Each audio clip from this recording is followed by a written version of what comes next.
MBBS in just 16 lakhs. Kyrgyzstan, Central America, Russia, Georgia. Orbit Global Education.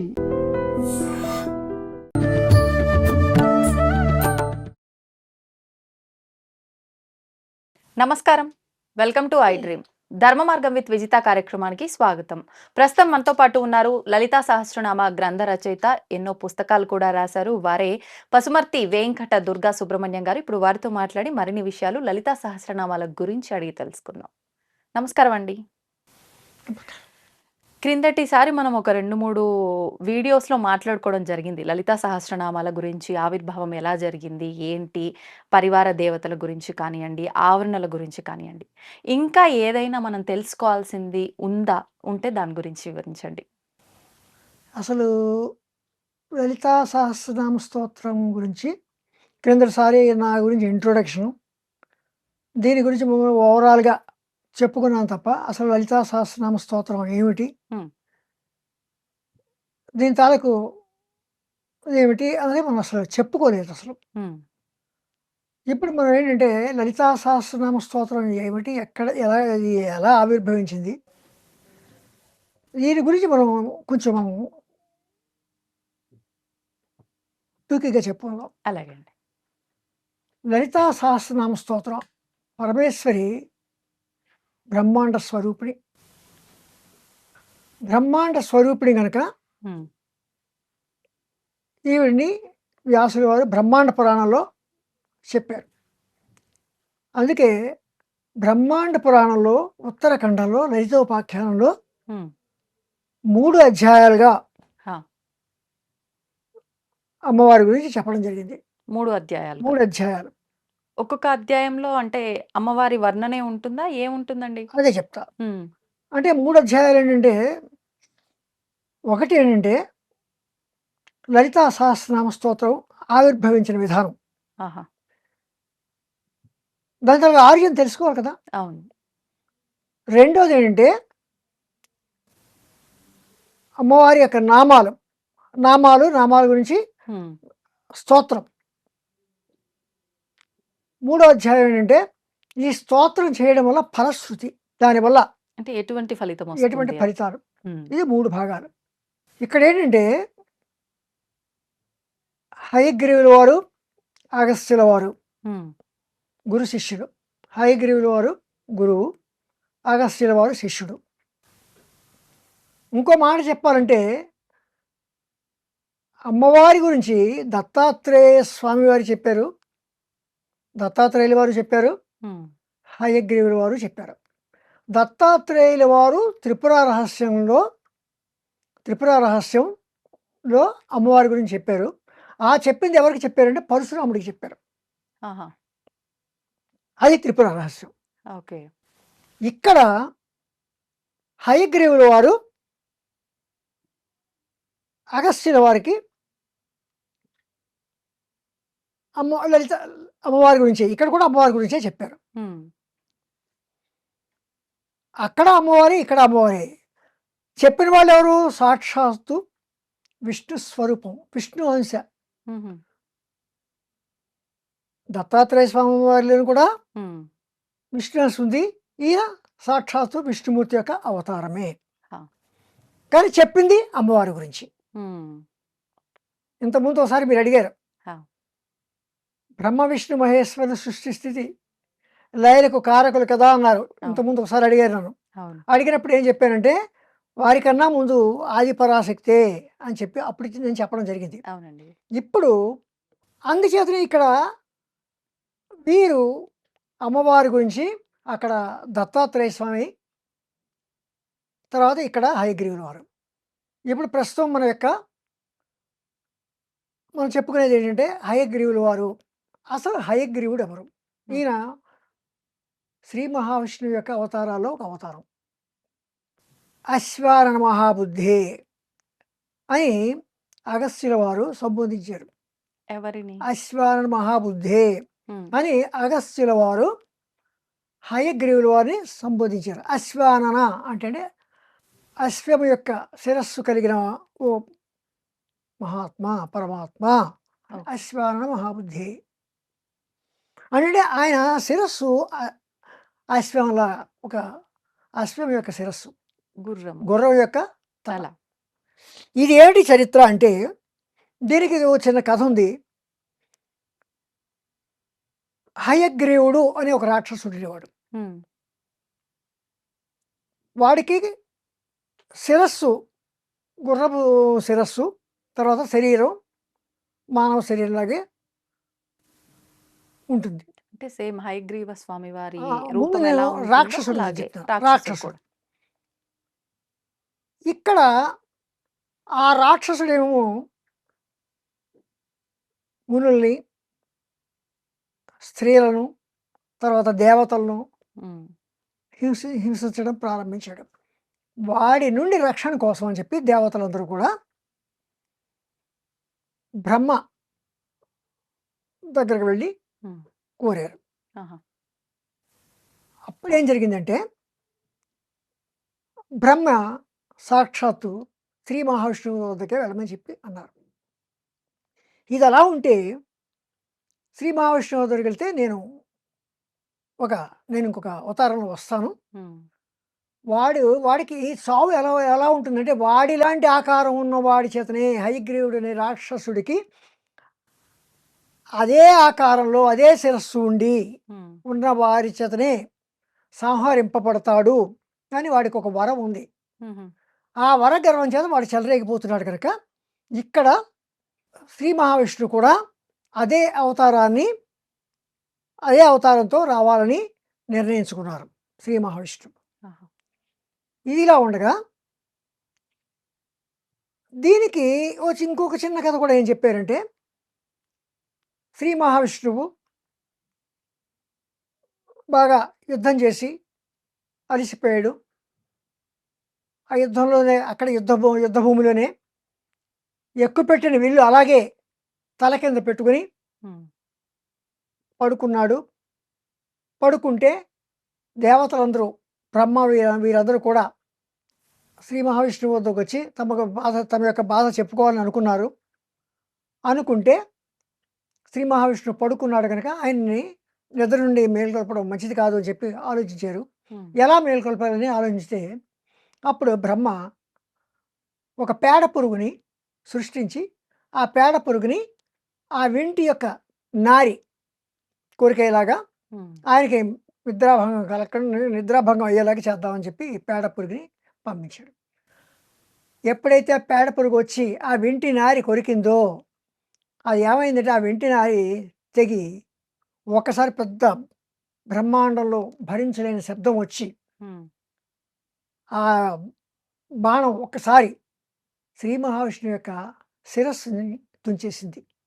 ఆ శిరస్సు ఎక్కడ ఎగిరిపోయిందో కనపడలేదు. ఉమ్, చివరికి దేవతలందరూ కంగారు పడ్డారు. అప్పుడు శిరస్సు లేకపోయేసరికి వెతికి ఒక గుర్రం యొక్క శిరస్సును తీసుకొచ్చి ఈ శ్రీ మహావిష్ణువు యొక్క శిరస్సుకి అతికించు. పెట్టి ఆ రకంగా శ్రీ మహావిష్ణువు అశ్వానుడుగా అవతారం దాల్చారు. ఎత్తడం సంభవించింది. ఉమ్, అది ఆ రకంగా చెప్తారు. ఉమ్. ఏదైనా మొత్తం మీద అవతారమే. కానీ ఇక్కడ చెదపురుగు అంటారు కదా. పేడ పురుగు. ఆహా, పేడ పురుగు అంటే మామూలుగా కొమ్ము ఇంత పురుగు ఉంటుంది. ఉహు, చెద పురుగు అంటే చిన్న చిన్నవి అవి కొంచెం కొంచెం కొరుకుతాయి. ఈ పేడ పురుగు ఏమిటంటే ఒకసారి కొరికేస్తుంది. ఆహా, అప్పుడు ఈ హయగ్రీవ స్వామి హయగ్రీవుడైన రాక్షసుడిని ఉమ్, సంహరించి దేవతల యొక్క అది ఆ రకంగా హయగ్రీవుల వారు ఈయన యొక్క ఇది చరిత్ర. అది మనకి శ్రావణ మాసంలో హయగ్రీవ జయంతి కూడా రాబోతుంది జయంతి కదా. కూడా అంటే ఈ మాసంలోనే స్వామి ఈయన వారు. ఏంటంటే యాక్చువల్గా చెప్పాలంటే మహాజ్ఞాని. పిల్లలు కూడా ఈయన హయగ్రీవుల వారికి పూజ చేస్తారు. ఉమ్, తర్వాత విద్యాబుద్ధుల కోసం అని చెప్పి పిల్లలు హయగ్రీవుల వారిని ఆరాధించడం కూడా జరుగుతూ ఉంటుంది. ఉహు, జ్ఞానబోధ. ఇది అదే క్రమంలో ఏమైందంటే అగస్త్యుల వారు ఏమని అడిగారంటే ఆయనకి హయగ్రీవుల వారు ఏం చేశారంటే పరాశక్తి మంత్రాలు, అంటే లలితా పరాశక్తి మంత్రాలు, న్యాసములు, పూజా విధి, పురస్చరణ విధానము, హోమాలు, రహస్యాలు, స్తోత్రాలు అని ఇలాంటివి 7 రకాలు చెప్పారు హ్మ్. అప్పటికే. ఆహా! అందు గురించి ఏం చేశాడంటే మొట్టమొదటిసారిగా హయగ్రీవ వారిని అగస్త్యుడికి అశ్వానన మహాబుద్ధి సర్వశాస్త్ర విశారద కథితం లలితా దేవ్యా చరితం పరమాద్భుతం. ఓ శ్రీ విద్యోపాసక శిష్యుడైన ఏమంటాడు, సకల శాస్త్ర విశారద హయగ్రీవ స్వామి అత్యంత ఆశ్చర్యకరమైన శ్రీ లలితా పరాశక్తి యొక్క హ్మ్. మంత్రాలు, న్యాసాలు, పూజా విధి, పురస్చరణ విధానము, హోమాలు, రహస్యాలు, స్తోత్రాలు ఇవన్నీ నాకు చెప్పారు. హ్మ్. కానీ నాకు ఒక విషయం మాత్రం చెప్పలేదు. హ్మ్. వీటితో పాటు ఇంకా ఏం చెప్పారు, అమ్మవారు భండాసుడిని చంపిన విధానం, తర్వాత అమ్మవారికి పట్టాభిషేకం అయిన విధానం అది కూడా చెప్పారు. ఇంకా న్యాసఖండంలో 16 న్యాసాలు, హ్మ్. అదేమిటి గణేశ న్యాసము, గ్రహ న్యాసము, నక్షత్ర న్యాసము, యోగిని న్యాసము, రాశి న్యాసము, పీఠ న్యాసము, ఇలాంటి 16 న్యాసాలని కూడా చెప్పారు. ఓకే. అంటే ఇక్కడ ఒక విషయం, న్యాసము అంటే ఏమిటంటే హ్మ్. సాధకుడు, ఒక మంత్ర సాధకుడు ఏం చేస్తాడంటే తన వివిధ అవయములందు అంగుష్టాభ్యర్మ, క్లీన్ తర్జనీభ్యర్మ, సౌ మధ్యమాభ్యర్మ అని అంటుంటారు కదా, ఇలాగా ముద్రలా? న్యాసం. ఆహా! అలాగా ఈ న్యాసాలన్నీ చెప్పారు. చెప్పిన తర్వాత ఇంకా చెప్పవలసింది ఏంటంటే, దీనివల్ల ఒకటి, ఈ 16 న్యాసాలు ఏ న్యాసంకి ఆ న్యాసం చేసే కన్నా 16 న్యాసాలకు చేసేస్తే విశేషమైన పుణ్యం కలుగుతుంది కూడా పండితులు చెప్తుంటారు. అందుచేసి ఈ న్యాసక్రమం అంతా బ్రహ్మాండ పురాణం యొక్క ఉత్తర భాగంలో లలితా న్యాసఖండంలో సమగ్రంగా ఆయనే వివరించేశారు. హ్మ్. ఎందుకని, ఏ న్యాసంకి ఆ న్యాసం చేసే కన్నా అన్ని న్యాసాలని సమగ్రంగా చేస్తే చాలా మంచి ఫలితాలు వస్తాయని చెప్పి హయగ్రీవుల వారు న్యాసఖండంలో న్యాసాలన్నీ కూడా 16 న్యాసాలు కూడా చెప్పారు. ఆహా! ఇంకా ఏం చెప్పారు, అంతర్యాగం. అంతర్యాగం అంటే ఏంటంటే మూలాధార చక్రము నందు హ్మ్. ప్రారంభమై ఈ దంతం వరకు ఒక తేజస్సు లాంటిది, దారం లాంటి తేజస్సుని హ్మ్. భావించడాన్ని అంతర్యాగం అంటారు. మూలాధారం నుండి ఈ దంతం వరకు ఒక దారం లాంటి తేజస్సు సాధకుల్లో ప్రసరిస్తోంది అని భావించడాన్ని అంతర్యాగం అంటారు. మామూలుగా చెప్పుకోవాలంటే మానస పూజ. హ్మ్. అంతర్యాగం అంటే మానస పూజ. ఓకే. అంతర్యాగం అంటే మానస పూజ కూడా చెప్పారు. ఇంకా బహిర్యాగం. బహిర్యాగం అంటే ఏమిటి, యంత్రము, విగ్రహము, వీటికి పూజ చేయడం, పూజా ద్రవ్యాలను తెచ్చుకోవడం, పూజ చేయడం. ఇందులోనూ పాత్ర సాధనము అని ఒకటి ఉంది. అంటే ఏంటంటే ఈ పాత్రలో పూజలో పూజలో ఉపయోగించే పాత్రని ఎక్కడ ఏ పాత్ర ఉంచాలి, కలశస్య ముఖే విష్ణు కంటే రుద్రస్థిత మూలే తత్స్థితో బ్రహ్మ మధ్యే మాతృణాశ్రిత కుక్షౌత సాగర సర్వే అంటే కలశ స్థాపన ఇలాంటివి చేస్తుంటాం కదా, అలాంటిదే పాత్ర సాధన కూడా. అందులో వీటిని మంత్రపూర్వకంగా ఏర్పాటు చేయడం అనేది జరుగుతూ ఉంటుంది. హ్మ్. అంటే దాన్ని పాత్ర సాధనము అంటారు. అంటే అంతర్యాగం చెప్పారు, బహిర్యాగం కూడా చెప్పారు. కానీ ఇక్కడ ఇంకో చిన్న విషయం ఏంటంటే, బహిర్యాగంలో అష్టాష్టకము అని ఇంకోటి ఉంది. ఆహా! ఏంటండి అది? బహిర్యాగము, హ్మ్. బహిర్యాగంతో పాటు అష్టాష్టకము హ్మ్. ఒకటి చేస్తే అది ఏమవుతుందంటే దాని యొక్క ఫలితం ఇంకా ఎక్కువ అవుతుంది. అదేంటంటే మహాయాగం అవుతుంది. హుహు. బహిర్యాగం మహాయాగం అవుతుంది. అంతర్యాగము, బహిర్యాగము. ఇప్పుడు ఇంతకుముందు ఏమనుకున్నాం మనం, అంతర్యాగం అనేది చెప్పాం. అంతర్యాగం అంటే ఏమిటంటే మానస పూజ, ఎక్కువగా ఇబ్బంది పడద్దు. అంతర్యాగం అంటే మనసులో మానస పూజ, స్మరించుకోవడమా? మనసులోనే హుహు. పూజ చేసుకోవడము, హ్మ్. భావించుకోవడము, అంతకన్నా ఎక్కువ ఇబ్బంది అవసరం పడదు. లేదు. హ్మ్. అలాగే బహిర్యాగం. బహిర్యాగం అంటే ఏంటి, పూజా ద్రవ్యాలు మనం తెచ్చుకోవడం, విగ్రహాన్ని దగ్గర పెట్టుకోవడం, పూజా ద్రవ్యాలు తెచ్చుకోవడం, దీపం వెలిగించుకోవడం, ఇలాంటివన్నీ బహిర్యాగం అంటాం. హ్మ్. దీనిలోనే ఈ బహిర్యాగంలో మహాయాగం అని ఇంకోటి ఉంది. ఉమ్, ఆ మహాయాగం గురించి కూడా మనం అంతగా కొంచెం మీకు వినడానికి కొంచెం కష్టంగానే ఉంటుంది. ఉమ్, దీనిలో ఏంటంటే బహిర్యాగంతో పాటు అష్టాష్టకము. ఉమ్. అష్టాష్టకం అంటే ఏంటంటే మిథునములకు భోజనం పెట్టడం, మిథునములు దంపతులకు భోజనం పెట్టడం. అలాగా మిథునములు అంటే దంపతులు. దంపతులకు భోజనం పెట్టడం. ఉహు, ఎలాగంటే అసితాంగ భైరవుడు, సంహార భైరవుడు, భైరవుడు, క్రోధ భైరవుడు, కపాల భైరవుడు, రుద్ర భైరవుడు, భీషణ భైరవుడు, ఉన్మత్త భైరవుడు, ఇలాగా 8 మంది భైరవులు ఉన్నారు. అష్టభైరవులు. ఉమ్, ఈ అష్ట భైరవులకి వాళ్ళ భార్యలతోటి ఉంటే వీళ్ళు దంపతులు. ఓ అంటే మీరు చెప్పిన అసితాంగ భైరవ మిథునములు, అష్టాష్టకము అని అంటే ఇది. అసితాంగాది భైరవ మిథునములు, అసితాంగ భైరవాది మిథునములు అని చెప్తారు. ఎలాగా అసితాంగ భైరవులకు వారి భార్యలతో అసితాంగ భైరవ మిథునము అని మనం చెప్పుకోవచ్చు. ఈ 8 మందికి 8 మంది దంపతులకు 8 మంది కుమార్తెలు పుట్టారు. ఉహు, అంటే 64 మంది. ఉహు, మంగళనాథుడు అని ఇంకొక మంగళనాథుడు, వీళ్ళు 8 మంది ఆహా, మంగళనాథుడు. వీళ్ళు దంపతులు.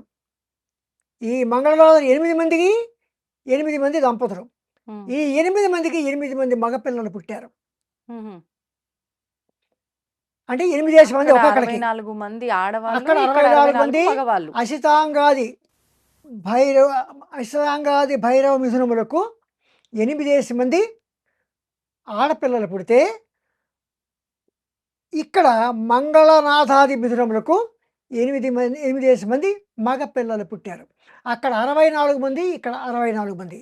అక్కడ 64 మంది మిథునములకు, ఇక్కడ 64 మంది మిథునములకు పెళ్ళిళ్ళు చేస్తే వీళ్ళు మొత్తం మంది ఎంతమంది అయ్యారు? 64 మిథునములు అయ్యారు. 64 దంపతులు.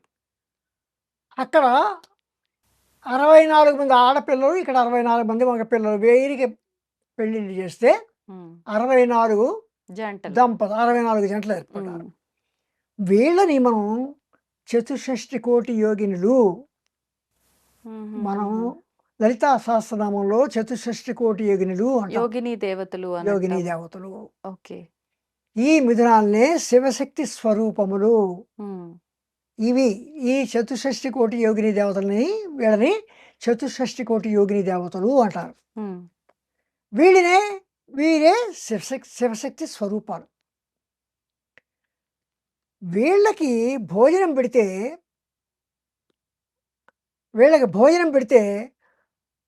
ఈ భోజనం పెట్టి వీరికి తృప్తి కలిగించితే అష్టాష్టకము అవుతుంది. ఉహు. ఇంతకుముందు ఏమనుకున్నాం? బహిర్యాగం అన్నాం. అవును. బహిర్యాగం అంటే ఏమిటి?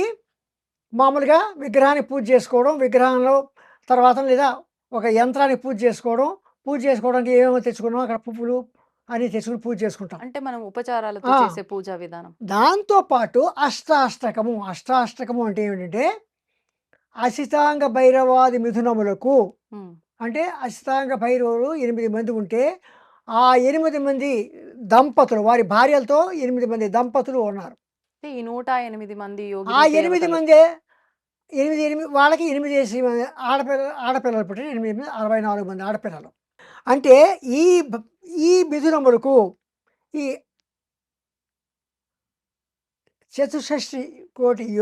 చతుషష్టి యోగినులకు భోజనం పెడితే ఉమ్, అది అష్టాష్టకము.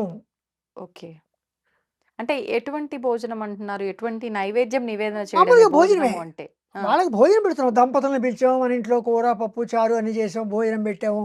వాటితో పిండి వంటలు కూడా పెట్టాము.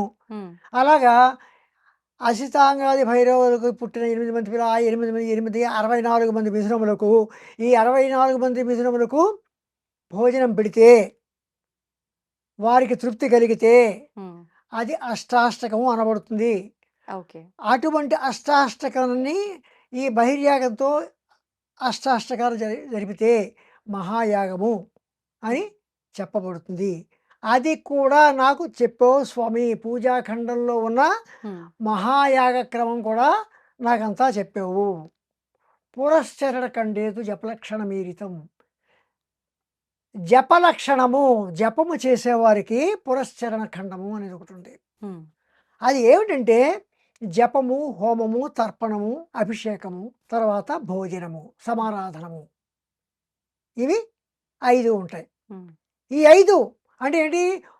జపలక్షణానికి ఉన్న 5 పురశ్చరణ ఖండం ఉంటాం. ఏమిటి? జపం, హోమం, తర్పణం, అభిషేకం, భోజనం. ఉమ్. అంటే ఎందుకు? సిద్ధి పొందడం కోసం, ఆ మంత్ర సిద్ధి కోసం, ఆ జపం సిద్ధించడం కోసం పురశ్చరణ చేస్తారు. అంటే ఇది అందరూ చేయాల్సిన అవసరం లేదు, మంత్రదీక్ష ఎవరైతే తీసుకున్న మంత్రదీక్ష వాళ్ళు పొందారో, మంత్రదీక్ష పొందిన వారు చేయాల్సి అంటే ఇక్కడ చెప్పేది ఏంటంటే హయగ్రీవుల వారితో అగస్త్యుల వారు నాకు ఇవన్నీ చెప్పారు. ఓకే. నాకు లలిత ఇంత ఇంత గొప్ప విషయాలని చెప్పారు. హోమద్రవ్యాలు ఎక్కడ పెట్టాలో చెప్పారు. ఉమ్, అలాగే పాత్రలు ఎక్కడ పెట్టారో చెప్పారు.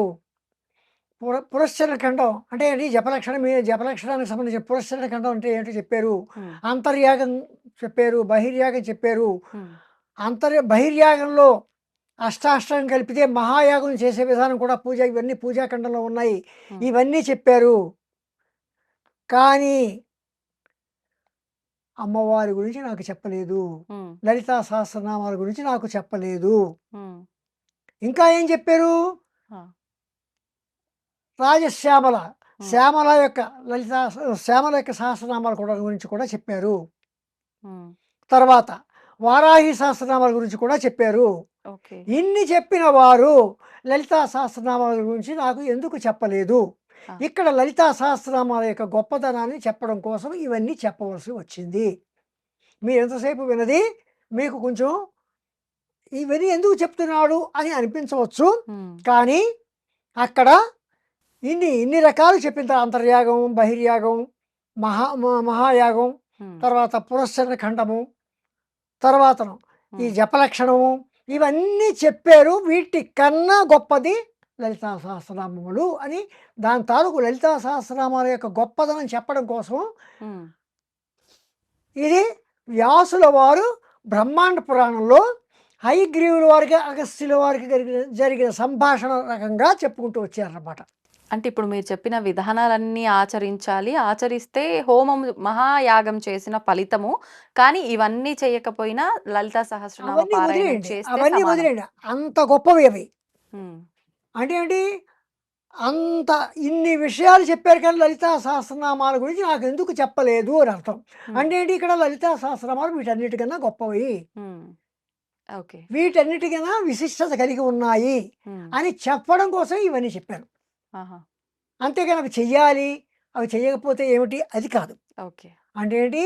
లలితా సహస్రనామాలు మాత్రం నాకు ఎందుకు చెప్పలేదు?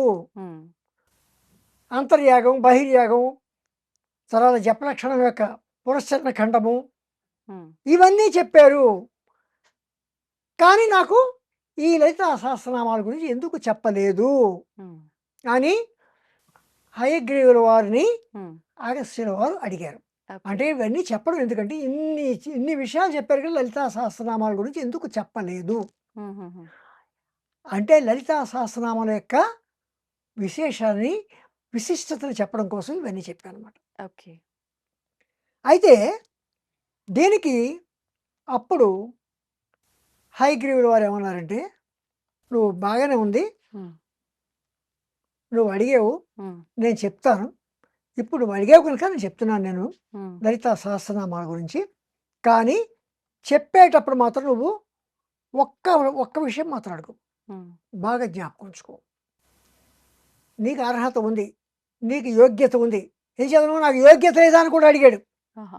నాకు అర్హత లేదా అని కూడా అడిగాడు. అంటే చెప్పలేదు కాబట్టి ఇవన్నీ చెప్పారు కానీ నాకు మమ వా యోగ్యత నాస్తి శ్రోతు నామ సాహసకం కిమర్థం భవతానోక్తం తత్రమే కారణం వద. ఉమ్, మమ వా యోగ్యత నాస్తి శ్రోతు నామ సహస్రకం.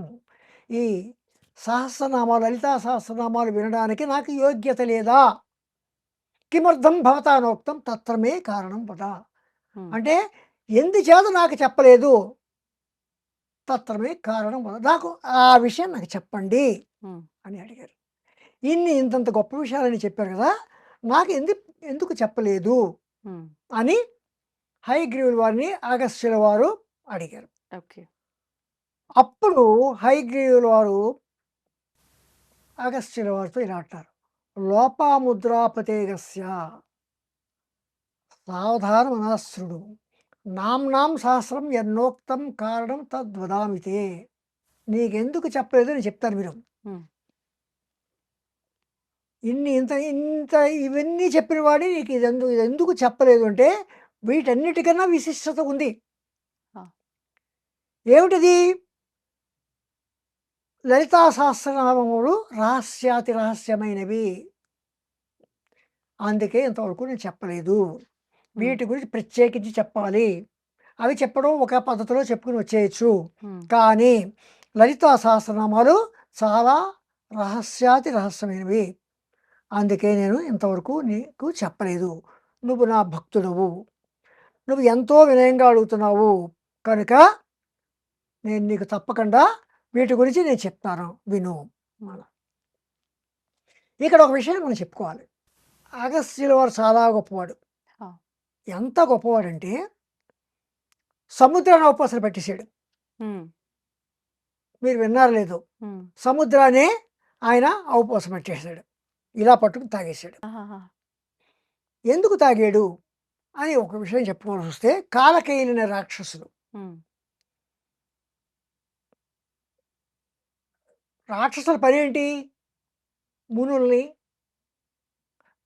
స్త్రీలను, దేవతలను, ఒక మంచి కార్యక్రమాలు చేసే వాళ్ళని హింసించడం రాక్షసుల యొక్క పని. అదే పని ఈ కాలకేయాలు కూడా చేస్తున్నారు.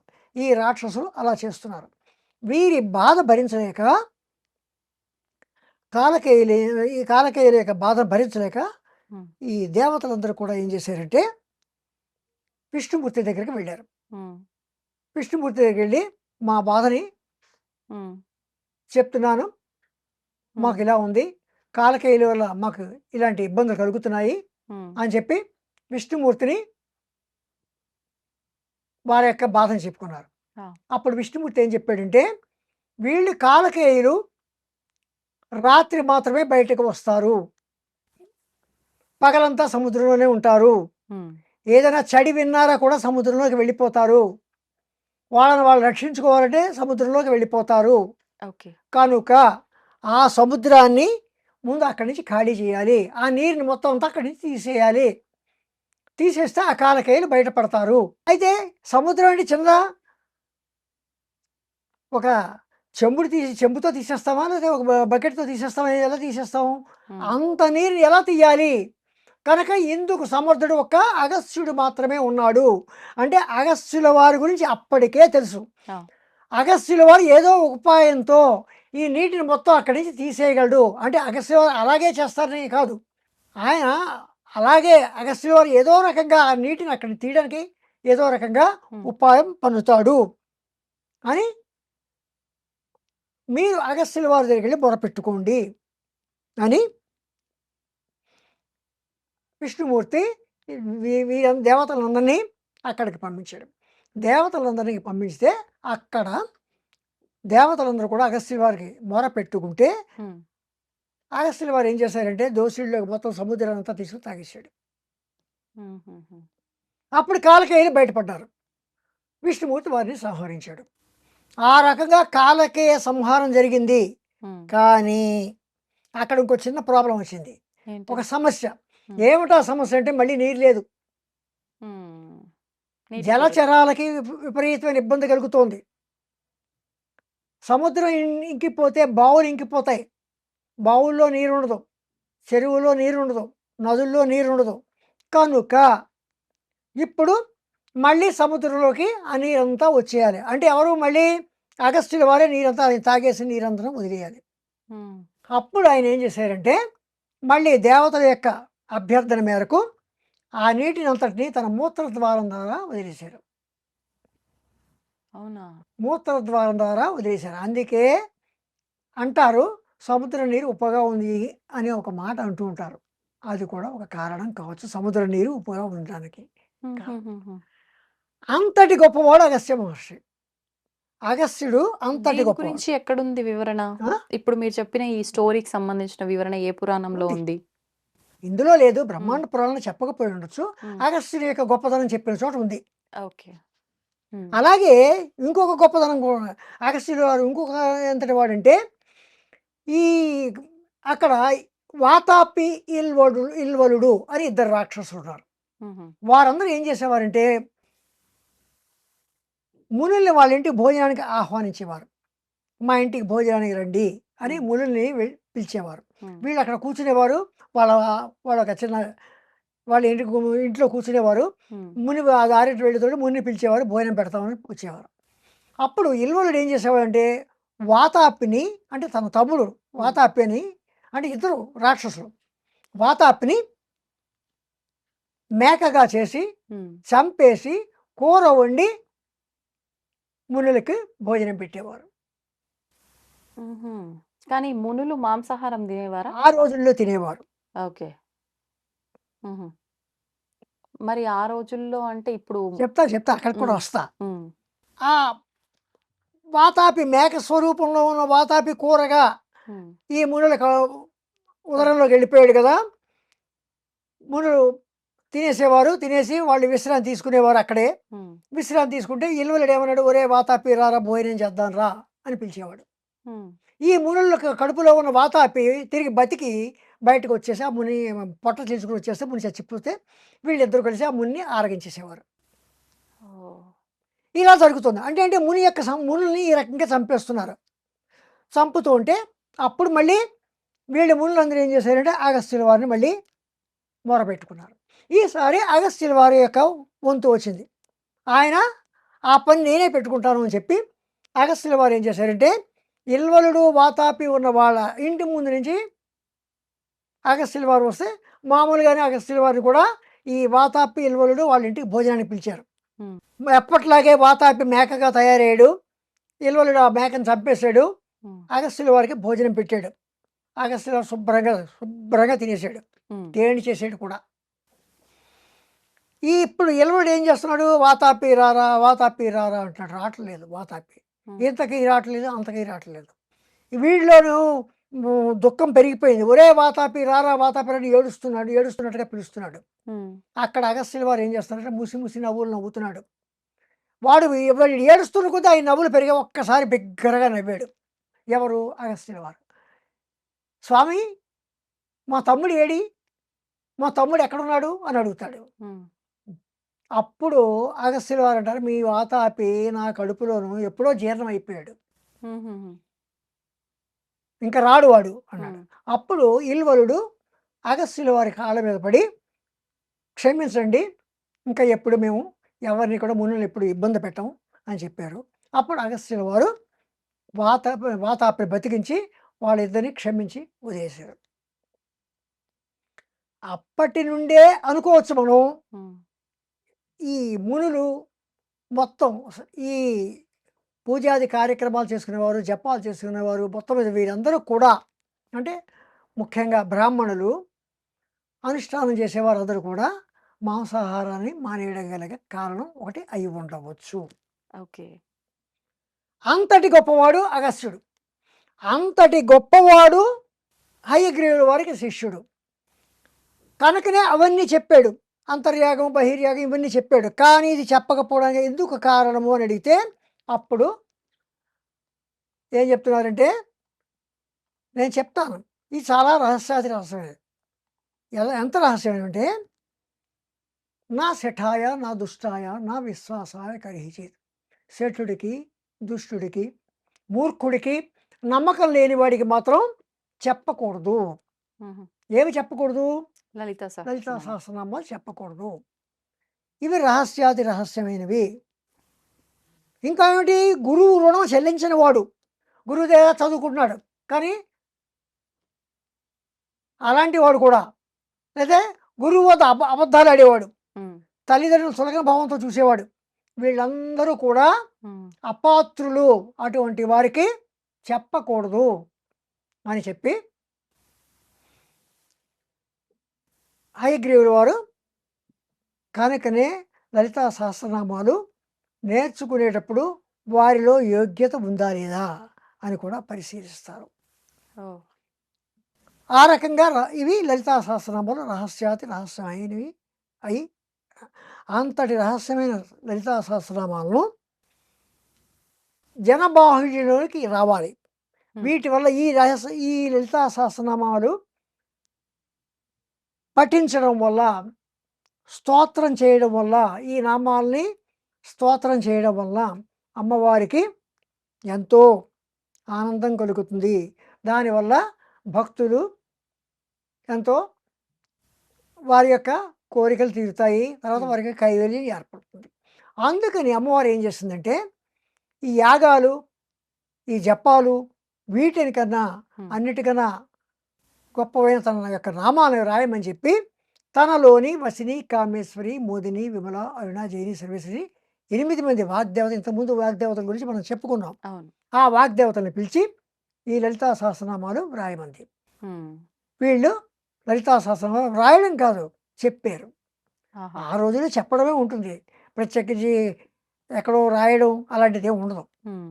రాశారు. మణిద్వీపంలో అమ్మవారు కూర్చుంది పంచబ్రహ్మాసనం మీద.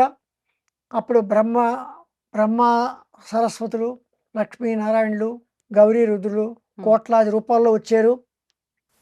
తర్వాత దండిని అంటే వారాహి, రాజశ్యామల కూడా వచ్చారు. తర్వాత చతుర్షష్ఠి మహాచతుర్షష్ఠి కోటి యోగిని దేవతలు కూడా, యోగిని దేవతలందరూ కూడా వచ్చారు. అందరూ ఉన్నారు. ఆ సభలో ఉంటూ ఉండగా అమ్మవారు ఒకసారి వాళ్ళ పక్క చూసి, వసిన్యాసులు కూడా అక్కడ కూర్చుంటే వారి పక్క చూసి, నేను చెప్పిన పని ఏం చేశారు, ఇంతకుముందు మీరు అడిగారు ఏమిటా పని అంటే, ఏమిటా పని అంటే లలితా సహస్రనామాలు రాయమని చెప్పింది కదా, తన నామాలు రాయమని చెప్పింది. అప్పుడు అమ్మవారు వాళ్ళ పక్క చూస్తే అప్పుడు వాళ్ళు శ్రీమాత శ్రీ మహారాజ్ఞి శ్రీమత్ సింహాసనేశ్వరి అని ముక్త కంఠంతో ఒక్కసారి పలికారు. అది లలితా సహస్రనామం యొక్క ఆవిర్భావం. ఇది శ్రీ బ్రహ్మాండ పురాణే ఉత్తరఖండే హైగ్రీవాగస సమాజే శ్రీ లలితా సహస్రనామ స్తోత్రం ప్రథమోధ్యాయ. ఇది ప్రథమాధ్యాయం. 3 అధ్యాయాల్లో ఇది మొదటి అధ్యాయం. ధన్యవాదాలండి. తవ్వుతున్న శివలింగం సరే దాన్ని అట్లా కప్పేసేయండి, చూపించదండి. Krishna is there. మూర్తి పూజ కాదు, సాక్షాత్ బ్రజేంద్ర నందన భగవాన్ ఉన్నారు మూర్తిలో. ఏమీ ఆశించకుండా ఆరాధించే వాళ్ళు కూడా ఉన్నారా ప్రభుజీ? నిజమైన భక్తి అంటే మనకు తెలియదు కాబట్టి